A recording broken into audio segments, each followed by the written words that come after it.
आज पूरी दुनिया भारत की ताकत देखेगी। आज बात सबसे पहले उस खबर की करेंगे जिसमें प्रधानमंत्री नरेंद्र मोदी एक बड़ी सौगात पूरे देश को देने वाले हैं और पश्चिम बंगाल को देने वाले हैं। खबर यह है कि पश्चिम बंगाल में आज प्रधानमंत्री नरेंद्र मोदी पहली बार अंडर वाटर मेट्रो की शुरुआत करेंगे। 10:15 बजे कोलकाता में देश की पहली अंडर वाटर मेट्रो का उद्घाटन करेंगे पीएम मोदी। तमाम चुनौतियों को पार करते हुए, पानी का सीना चीरते हुए हुगली नदी के नीचे मेट्रो टनल बनाई गई है।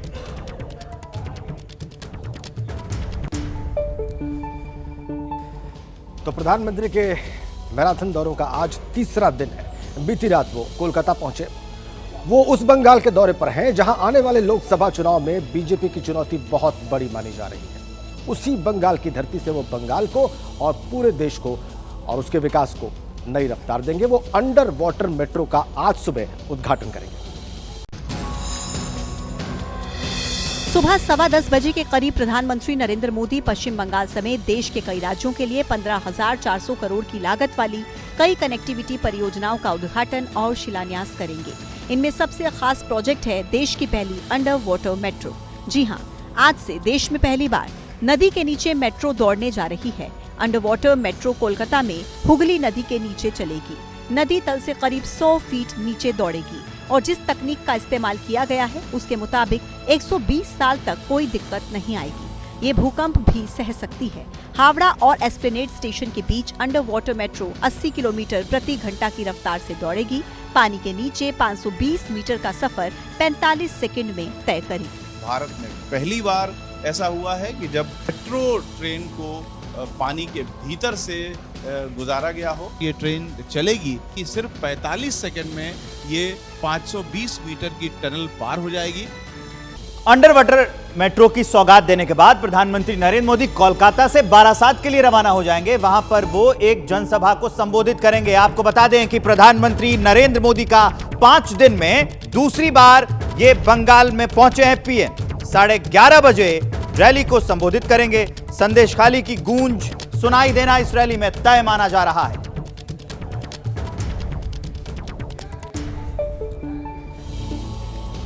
संदेश खाली के मुद्दे पर सियासत कुछ ज्यादा ही गर्म है आजकल। बीजेपी और टीएमसी आमने सामने हैं और उसी संदेश खाली से 80 किलोमीटर दूर बारासात में आज प्रधानमंत्री मोदी हुंकार भरेंगे। प्रधानमंत्री नरेंद्र मोदी 4 दिन में दूसरी बार पश्चिम बंगाल के दौरे पर पहुंचे हैं और एक बार फिर सियासी समर के केंद्र बन चुके संदेश खाली के करीब पहुंचेंगे। सुबह 11:30 बजे बारासात में रैली करेंगे। इससे पहले 2 मार्च को प्रधानमंत्री कृष्णनगर पहुंचे थे, रैली की थी। संदेश खाली को लेकर ममता सरकार पर सीधा अटैक किया था, आरोपों और सवालों की बौछार की थी। संदेश खाली की बहनें इंसाफ की गुहार लगाती रही। राज्य सरकार तो चाहती नहीं थी कि संदेश खाली का गुनहगार कभी गिरफ्तार हो, लेकिन ये तो बंगाल की नारी शक्ति दुर्गा बनकर खड़ी हो गई। तब मजबूरन इस राज्य सरकार को झुकना पड़ा।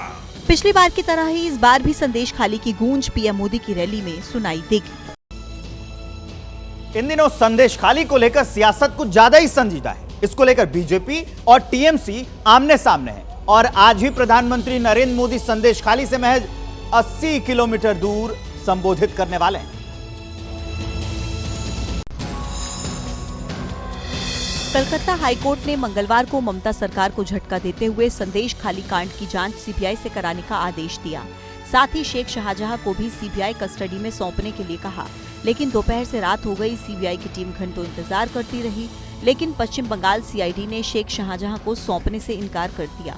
कहा, मामला अभी सुप्रीम कोर्ट में है, जहां हाईकोर्ट के आदेश को राज्य सरकार ने चुनौती दी है। हम चाहते हैं कि इसका तह तक इंक्वायरी हो। हाईकोर्ट की वर्डिक्ट है, वो दर्शाता है कि judiciary has no faith on the Mamata Banerjee's administration. BJP ने सीबीआई जांच के आदेश को ममता सरकार के गाल पर तमाचे जैसा बताया, तो ममता बनर्जी ने बीजेपी और सीबीआई पर बंगाल को बदनाम करने का आरोप लगाया। बीजेपी बोल रहा है তৃণমূল কংগ্রেসকে পাকড়ানো হয়, জোর করে ইডি পাঠিয়ে সিবিআই পাঠিয়ে বদনাম করে টাকা বন্ধ করে দিয়ে। আর যেভাবে এসব চলছে, আমরা চাই ইম্পার্শিয়াল ইলেকশন।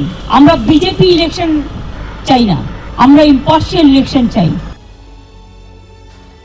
पश्चिम बंगाल के बाद प्रधानमंत्री बिहार जाएंगे और वहां पर 8,500 करोड़ की रेल, सड़क और कुछ दूसरी योजनाओं की सौगात बिहार को देंगे। बिहार में कुल 40 लोकसभा सीटें हैं, उसमें से 39 एनडीए के पास हैं और कई विशेषज्ञ इस बार क्लीन स्वीप का भी दावा कर रहे हैं। पिछले 5 दिनों में प्रधानमंत्री नरेंद्र मोदी आज दूसरी बार बिहार जा रहे हैं। पश्चिम बंगाल दौरे के बाद आज ही दोपहर करीब 3:30 बजे प्रधानमंत्री बिहार के बेतिया पहुंचेंगे। बेतिया की धरती से पीएम मोदी 8,700 करोड़ की सौगात देंगे। प्रधानमंत्री 109 किलोमीटर लंबी मुजफ्फरपुर मोतिहारी एलपीजी पाइपलाइन का उद्घाटन करेंगे। मोतिहारी में एलपीजी बॉटलिंग प्लांट और स्टोरेज टर्मिनल की शुरुआत भी करेंगे। जिन सड़क परियोजनाओं का आज उद्घाटन होना है उनमें NH 28 पर बने पिपरा कोठी मोतिहारी रक्सौल खंड और NH 104 पर बने शिवहर सीतामढ़ी खंड शामिल है। पटना में गंगा नदी पर बने 6 लेन केबल ब्रिज के निर्माण की आधारशिला भी रखेंगे। कई रेलवे परियोजनाओं की सौगात भी देंगे। नरकटियागंज, गौनाहा और रक्सौल जोगबनी के बीच 2 नई ट्रेन को हरी झंडी दिखाएंगे। सौगातों की बरसात के बाद बेतिया में प्रधानमंत्री रैली को भी संबोधित करेंगे और उनके निशाने पर फिर एक बार विपक्ष होगा। लोकसभा चुनाव की बिसात बीत चुकी है। तमाम सियासी दल अपने तरकश से तीर निकाल रहे हैं। इसी बीच आज भारत जोड़ो न्याय यात्रा में राहुल गांधी कुछ बहुत बड़ा ऐलान करने वाले हैं, जिस पर पूरी देश की निगाहें टिकी हुई हैं।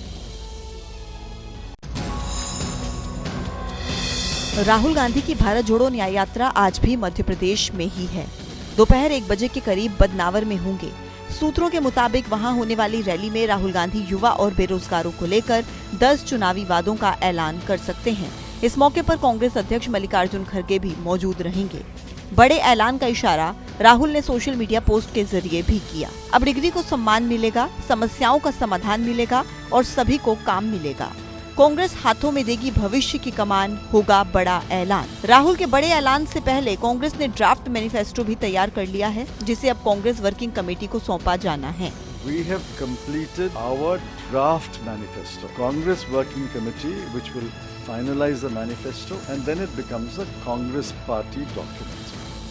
माना जा रहा है कि तेजी से चुनावी तैयारियों को फाइनल करने के लिए ही राहुल गांधी की भारत जोड़ो न्याय यात्रा भी तय समय से 4 दिन पहले समाप्त हो रही है। आने वाले लोकसभा चुनाव में एनडीए 400 प्लस का दावा कर रहा है, लेकिन अब सवाल यह है कि होगा कैसे। बीजेपी ने जो पहली लिस्ट जारी की 195 उम्मीदवारों की, वहां पर किसी प्रकार की कोई दिक्कत नहीं थी गठबंधन के पार्टनर्स के साथ, लेकिन दूसरी लिस्ट में यह चुनौती है, बिहार और महाराष्ट्र में पेच फंसा हुआ है और इस लिहाज से जो आज कोर ग्रुप की बैठक होने वाली है वो बहुत अहम है। 8 मार्च को दिल्ली में बीजेपी चुनाव समिति की अहम बैठक है, जिसमें दूसरी लिस्ट के लिए करीब 100 उम्मीदवारों के नाम पर मुहर लगनी है। लेकिन उससे पहले आज और कल 2 दिन दिल्ली में बीजेपी कोर ग्रुप की अहम बैठक होने जा रही है, जिसमें महाराष्ट्र, पंजाब, हिमाचल प्रदेश और बिहार को लेकर चर्चा होगी। इस बीच सीट शेयरिंग पर फाइनल राउंड की बात करने आज नीतीश कुमार भी शाम को दिल्ली पहुंच रहे हैं। अमित शाह के आवास पर बिहार एनडीए की बैठक होगी। इस बीच सीट शेयरिंग के फॉर्मूले पर फाइनल फैसले से पहले ही बीजेपी ने 17 सीटों पर अपनी तैयारी शुरू कर दी है। मंगलवार को पटना बीजेपी दफ्तर में कोर कमेटी की बैठक हुई, जिसमें बिहार प्रभारी विनोद तावड़े, केंद्रीय मंत्री नित्यानंद राय, गिरिराज सिंह समेत प्रदेश के कई बड़े नेता शामिल हुए।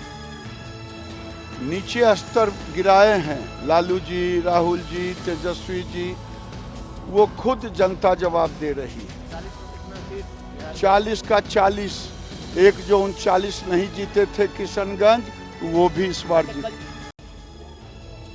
तो सीट शेयरिंग वाला फॉर्मूला जितनी जल्दी तय होगा, जो सॉल्यूशन निकलेगा, तो जल्दी ही और फायदा होगा आने वाले चुनाव में।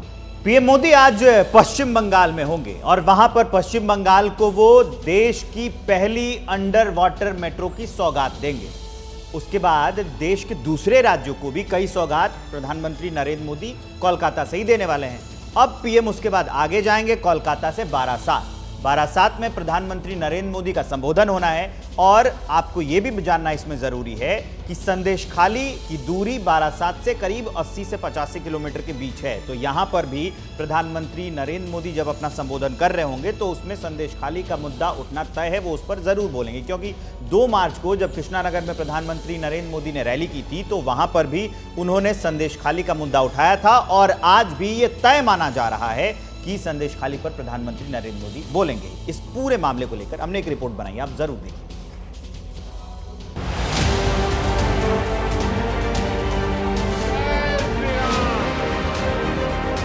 संदेशखाली की बहनें इंसाफ की गुहार लगाती रही, लेकिन टीएमसी सरकार ने उनकी एक नहीं सुनी।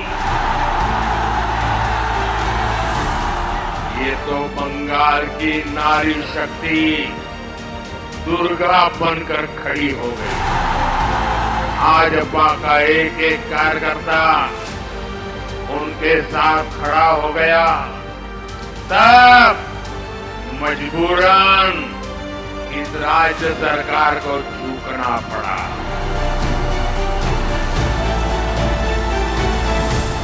2 मार्च को पश्चिम बंगाल के कृष्णनगर की रैली में पीएम मोदी ने संदेशखाली को लेकर ममता सरकार पर सीधा अटैक किया था। ममता सरकार से सवाल पूछे थे, पीड़ितों के लिए इंसाफ की बात कही थी। आज फिर पीएम पश्चिम बंगाल में हैं। पीएम बारासात में रैली करेंगे। जहां पीएम रैली करेंगे वो जगह संदेशखाली से करीब 85 किलोमीटर दूर है। एक हफ्ते में दूसरी बार पीएम संदेशखाली के करीब पहुंचेंगे। 2 मार्च को पीएम ने कृष्णनगर में रैली की थी। आज पीएम बारासात में रैली करेंगे। कृष्णनगर की रैली में पीएम ने संदेशखाली पर ममता सरकार से सवाल पूछा था। आज बारासात की रैली में फिर से संदेशखाली की गूंज होगी। इसलिए टीएमसी रैली से पहले ही बीजेपी पर सवाल उठा रही है। लास्ट 3 इयर्स वो तो आया नहीं, अभी इलेक्शन आ रहा है, वो तो आएगा, वो आएगा। उनका जो मिनिस्टर है अमित शाह जी वो आएगा, राजनाथ सिंह जी वो भी आएगा। बाकी इस बार आने से कोई फायदा नहीं होगा, क्योंकि वो स्टेट का जो आदमी है ना, उन लोग का पता चलेगा, विलेजर्स को पता चल गया, जो अगर उनको कोई हेल्प करेगा तो ममता बनर्जी। संदेशखाली का मुद्दा सामने आने के बाद से ही इस मुद्दे को लेकर बीजेपी ममता सरकार को घेर रही है। भारी विवाद के बाद 20 फरवरी को बीजेपी नेता शुभेंदु अधिकारी संदेशखाली गए थे। अब बीजेपी की तैयारी है कि संदेशखाली की पीड़ित महिलाओं की मुलाकात पीएम मोदी से कराई जाए। बारासात की रैली में संदेशखाली से पीड़ित महिलाओं को लाया जा सकता है। इन महिलाओं की मुलाकात पीएम मोदी से कराई जा सकती है। बीजेपी के इस सियासी तैयारी के बीच सीएम ममता बनर्जी बीजेपी पर पश्चिम बंगाल को बदनाम करने का आरोप लगा रही हैं। सीबीआई पाठिए बदनाम করে টাকা বন্ধ করে দিয়ে আমরা চাই ইম্পার্শিয়াল ইলেকশন, আমরা বিজেপি ইলেকশন চাই না। I am shocked to see the attitude of the railway department. Barasat में रैली से पहले पीएम पश्चिम बंगाल को विकास की सौगात देंगे। पीएम मोदी सुबह 10:15 पर कोलकाता में कई परियोजनाओं का उद्घाटन और शिलान्यास करेंगे। पीएम मोदी पश्चिम बंगाल को 15,400 करोड़ रुपए की कनेक्टिविटी परियोजनाओं की सौगात देंगे। इन परियोजनाओं में सबसे बड़ा प्रोजेक्ट है कोलकाता मेट्रो रेल प्रोजेक्ट का। ये प्रोजेक्ट इसलिए खास है क्योंकि अब भारत के कोलकाता में पहली बार हुगली नदी के नीचे से मेट्रो दौड़ने जा रही है। पहली बार ऐसा होगा जब कोई मेट्रो नदी के नीचे दौड़ेगी। हावड़ा से एस्प्लेनेड स्टेशन के बीच 4.8 किलोमीटर का रास्ता है। इसमें से करीब आधा किलोमीटर यानी कि 520 मीटर का रास्ता पानी से होकर जाता है। आधे किलोमीटर लंबी सुरंग से गुजरने में 1 मिनट से भी कम का वक्त लगता है। ये टनल में बने हुए जो चित्र हैं आप देख पा रहे हैं, कहीं शार्क बनी है, कहीं वेल बनी है, कहीं छोटी मछलियां बनी हैं, वनस्पति है, कछुए हैं। इस तरीके के दृश्य बने हैं ताकि एक फील आ सके कि हम नदी के इस समय नीचे चल रहे हैं। महाकरण से एस्प्लेनेड के बीच में ये वो मुख्य हिस्सा है, ये वो मुख्य टनल है जो कि गंगा नदी के रिवर बेड से 16 मीटर नीचे बनी है। यानी हुगली नदी के रिवर बेड से 16 मीटर नीचे ये टनल बनी हुई है, जो कि नीले रंग से नीली लाइट दी गई है। ये under water metro route east west corridor का हिस्सा है। इस रूट पर हावड़ा मैदान से एस्प्लेनेड तक इसमें 4 underground station, Howrah Maidan, Howrah station, Mahakaran, Esplanade Howrah station जमीन से 30 मीटर नीचे बना है। ये दुनिया में सबसे गहराई में बना मेट्रो स्टेशन है। ये मेट्रो रूट शुरू होने से हर रोज जिन यात्रियों को हावड़ा स्टेशन तक पहुंचने में 1 घंटा लगता था, वो सिर्फ चंद मिनटों में सीधे प्लेटफॉर्म तक पहुंच जाएंगे। देश की पहली टनल है जिसके भीतर से इस वक्त हम गुजर रहे हैं और ये गंगा नदी के रिवर बेड से 16 मीटर नीचे है, यानी हमारे इस समय सर के 16 मीटर से 18 मीटर ऊपर गंगा नदी बह रही हैं। यहाँ पर मेट्रो ट्रेन है। ये कुछ खड़े होकर के जो हैंडल पकड़ने की चीज़ें हैं, ये हैंडल्स ज़्यादा लगे हुए हैं यहाँ पे, क्योंकि यहाँ पर भीड़ ज़्यादा होती है कमोबेश। इसको पूरी तरीके से सजाया गया है क्योंकि प्रधानमंत्री नरेंद्र मोदी इसका लोकार्पण कर रहे हैं। लोकार्पण से पहले इस नई मेट्रो रेल को, कोलकाता मेट्रो रेल को सजाया गया है। इस प्रोजेक्ट के साथ ही पीएम मोदी पश्चिम बंगाल को कवि सुभाष हेमंत मुखोपाध्याय तारातला माझेरहाट मेट्रो खंड का उद्घाटन भी करेंगे। कोलकाता से ही प्रधानमंत्री मोदी रूबी हॉल क्लिनिक से रामवाड़ी खंड तक, Pune metro SN junction metro station से त्रिपुनिथुरा मेट्रो स्टेशन तक, कोची मेट्रो ताज ईस्ट गेट से मनकामेश्वर तक, आगरा मेट्रो और दिल्ली मेरठ RRTS कॉरिडोर के दुहाई मोदी नगर खंड का उद्घाटन करेंगे। पीएम पिंपरी चिंचवड़ मेट्रो निगड़ी के बीच पुणे मेट्रो रेल परियोजना चरण 1 के विस्तार की आधारशिला भी रखेंगे। यानी कोलकाता की जमीन से पीएम एक तरफ जहां पश्चिम बंगाल समेत देश को विकास की सौगात देंगे, वहीं बारासात में सियासत की भी बात होगी। अब आपको दिखाते हैं देश की तमाम बड़ी खबरें सिर्फ 2 मिनट में।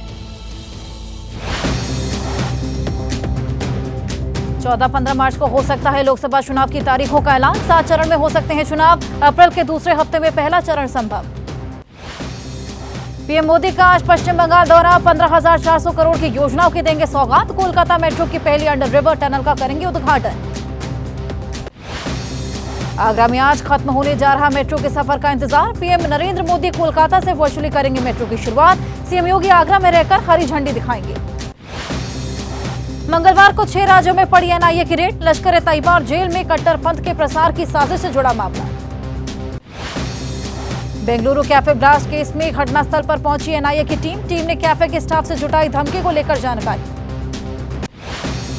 बिहार के मुजफ्फरपुर में जांच करने पहुंचे डीईओ के साथ कहा सुनी। हेडमास्टर पर लगे आरोपों की जांच करने पहुंचे थे डीईओ अजय कुमार। राजस्थान में साल 2021 की पुलिस सब इंस्पेक्टर भर्ती में फर्जीवाड़े का खुलासा। एसओजी की हिरासत में टॉपर रहे नरेश समेत 15 लोग गिरफ्तार। इंदौर में मनचलों की करतूत का फुटेज आया सामने। मॉर्निंग वॉक पर निकली लड़की के साथ सरेआम छेड़छाड़ की कोशिश। मॉडल तान्या का सुसाइड मामला। सूरत पुलिस थाने में पुलिस के सामने पेश हुए क्रिकेटर अभिषेक शर्मा। मामले में पूछताछ के लिए थाने बुलाया। आज दिल्ली कूच करेंगे किसान नेताओं ने देश भर के किसानों से दिल्ली कूच करने का आह्वान किया था। दिल्ली से लगते हरियाणा, यूपी और दूसरे राज्यों के बॉर्डर पर सुरक्षा हुई कड़ी। विमेंस प्रीमियर लीग में आज गुजरात जायंट्स और बेंगलुरु की टीम के बीच होगा मुकाबला। दिल्ली के अरुण जेटली स्टेडियम में शाम 7:30 बजे खेला जाएगा मुकाबला। WPL में मंगलवार को खेले गए मुकाबले में दिल्ली की जीत। मुंबई इंडियंस को 29 रनों से हराया।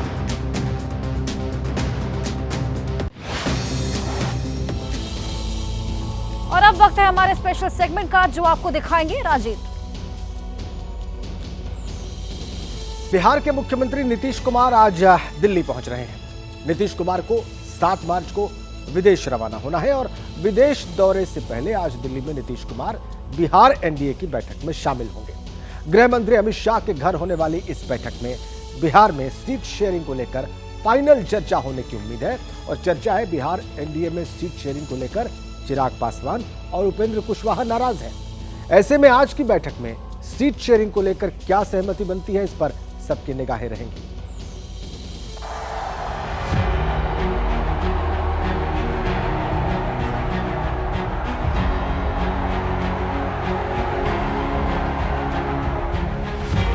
2 मार्च को औरंगाबाद में पीएम मोदी की रैली की ये तस्वीर अभी सोशल मीडिया पर तैर रही है। इसी बीच आज फिर पीएम मोदी बिहार पहुंचेंगे। पीएम दोपहर 3 बजे बेतिया में 8,700 करोड़ रुपए के प्रोजेक्ट्स की सौगात देंगे। पीएम के इस सौगात के बीच बिहार को लेकर असल चर्चा दिल्ली में है। दरअसल बिहार के सीएम नीतीश कुमार आज शाम दिल्ली पहुंच रहे हैं। विदेश रवाना होने से पहले दिल्ली में आज नीतीश कुमार बिहार को लेकर होने वाली एनडीए की बैठक में शामिल होंगे। ये बैठक गृह मंत्री अमित शाह के घर पर होगी। बैठक में बीजेपी अध्यक्ष जेपी नड्डा भी शामिल होंगे। बैठक में बिहार एनडीए में शामिल सभी दलों के दिग्गज मौजूद रहेंगे। सूत्रों के मुताबिक इस बैठक में बिहार में सीट शेयरिंग को लेकर फाइनल फॉर्मूले पर चर्चा होगी। ये चर्चा इसलिए अहम है क्योंकि बिहार में जेडीयू, एलजेपी के दोनों खेमे जीतन राम मांझी और उपेंद्र कुशवाहा की पार्टी कितने सीटों पर चुनाव लड़ेगी, इसका फैसला होगा। बिहार की 40 सीटों को लेकर एनडीए के अंदर एक राय नहीं बन पा रही है। दरअसल 2019 के चुनाव में बिहार में बीजेपी 17, जेडीयू 16, एलजेपी 6 सीटों पर जीती थी, जबकि 1 सीट कांग्रेस को मिली थी। बीजेपी अपनी सिटिंग 17 सीटों पर रणनीति बनाने में जुटी है। जेडीयू भी 16 सीटों पर तैयारी कर रही है। मामला बाकी बची 7 सीटों को लेकर है। चिराग पासवान 2019 में एलजेपी को मिली सभी 6 सीटों पर दावा कर रहे हैं, तो एलजेपी तोड़कर नई एलजेपी बनाने वाले पशुपति पारस भी अपना दावा छोड़ने को तैयार नहीं है। वो क्या करेंगे नहीं करेंगे ये मामला उनका है। मैं क्या करूंगा वो हमसे पूछ लीजिए। क्या करेंगे आप? मैं एनडीए में हूँ, मैं एनडीए में था और मैं घोषणा किया हूँ कि जब तक मैं राजनीतिक जीवन में रहूंगा एनडीए के साथ हूँ। एलजेपी के दोनों गुटों के बीच विवाद पासवान परिवार की गढ़ कही जाने वाली हाजीपुर सीट को लेकर भी है। चिराग खुद हाजीपुर सीट से चुनाव लड़ना चाहते हैं, वहीं पशुपति पारस हाजीपुर सीट से सांसद हैं और सीट पर दावा नहीं छोड़ना चाहते। बीजेपी और नीतीश को अब एलजेपी के दोनों गुटों के बीच विवाद को सुलझाना होगा, क्योंकि चिराग की नाराजगी को देखते हुए महागठबंधन से उन्हें ऑफर भी आने लगे हैं।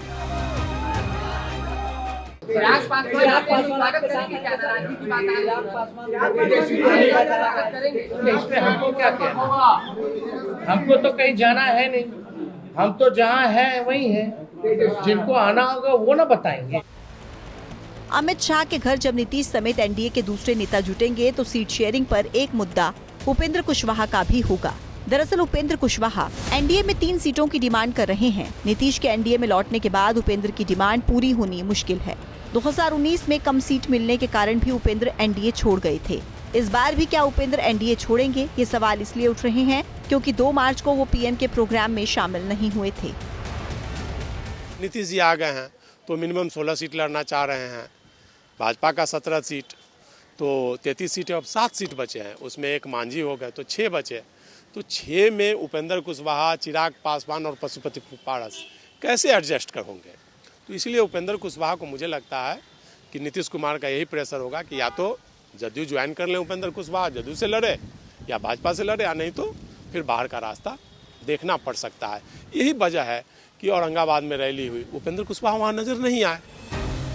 बिहार एनडीए नेताओं के सामने चुनौती जीतन राम मांझी को एडजस्ट करने की है। मांझी सरकार में शामिल हैं और अपनी पार्टी के 6 लोकसभा सीटों की डिमांड कर रहे हैं। हालांकि मांझी नीतीश और बीजेपी के लिए वैसी परेशानी नहीं है जैसी चिराग पासवान और उपेंद्र कुशवाहा हैं। बीजेपी यूपी में अपने उम्मीदवार घोषित कर चुकी है। बीजेपी की नजर बिहार पर है। नीतीश की एनडीए में वापसी के बाद अब बदले समीकरण में बीजेपी के सामने नीतीश और चिराग दोनों को साथ रखने की चुनौती है। आज इसी चुनौती का समाधान शाह, नड्डा और नीतीश जैसे नेता दिल्ली में तलाशेंगे। लोकसभा सीटों के लिहाज से देश के सबसे बड़े राज्य, दूसरे सबसे बड़े राज्य महाराष्ट्र में भी सीट शेयरिंग को लेकर एनडीए और विपक्षी गठबंधन में मंथन हो रहा है। गृह मंत्री अमित शाह महाराष्ट्र में हैं। देर रात अमित शाह ने मुंबई में डिप्टी सीएम अजीत पवार और महाराष्ट्र के सीएम एकनाथ शिंदे से मुलाकात की। आज भी शाह सहयोगी दलों से दूसरे राउंड की मुलाकात करेंगे और इस मुलाकात में सीट शेयरिंग के फाइनल फॉर्मूले पर चर्चा होगी। वहीं मुंबई में आज विपक्षी गठबंधन महाराष्ट्र विकास अघाड़ी की भी बैठक है। इस बैठक में सीट शेयरिंग के फॉर्मूले पर चर्चा होने वाली है।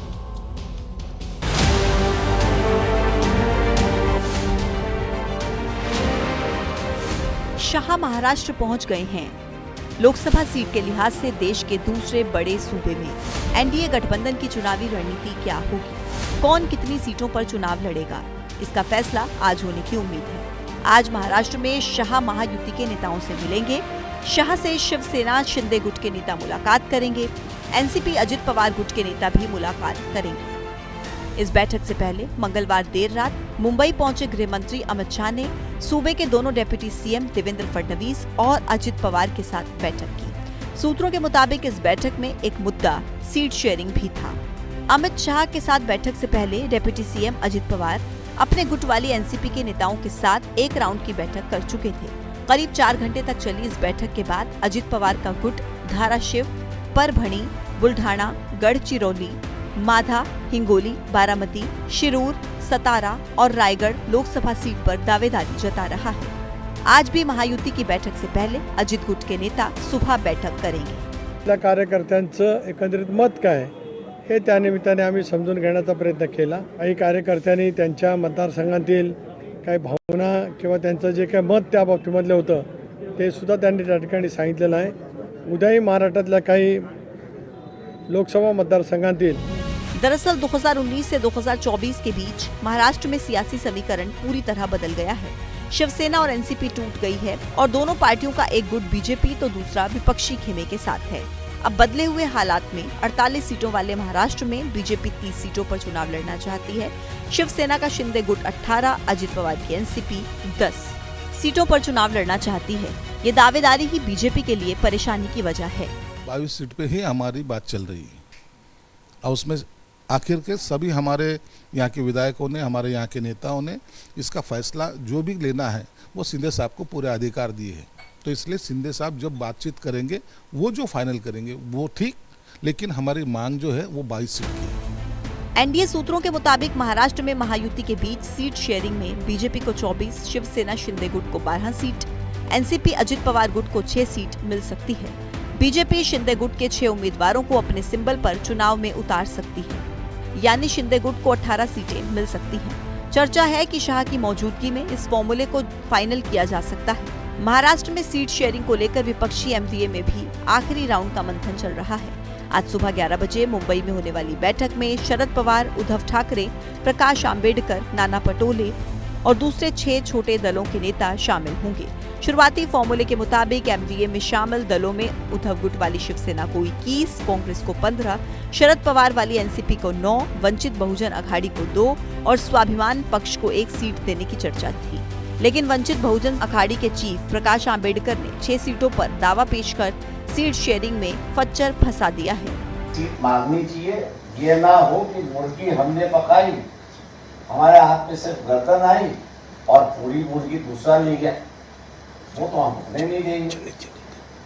पहले इसलिए कहा कि हम आखिरी मौके तक रुकेंगे, मिलजुल के खाएंगे, इज्जत से खाएंगे, किसी की भगाने की कोशिश नहीं करेंगे और किसी को दुखाने की कोशिश नहीं करेंगे। शरद पवार और उद्धव ठाकरे पर दबाव बनाते हुए प्रकाश आंबेडकर ने एक चिट्ठी लिखकर उनकी प्रतिबद्धता पर भी सवाल उठा दिए। इन सब के बीच सीट शेयरिंग पर बात फाइनल करने के लिए बुधवार को उद्धव ठाकरे ने शरद पवार से मुलाकात की।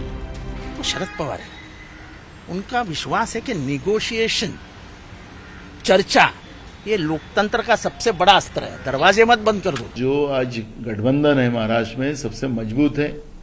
बीजेपी डरी हुई है, महायुति उनकी जो है वो डरी हुई है। उनके सीट शेयरिंग में भी आप देखिए उनकी हालत क्या है, बहुत बुरी हालत है।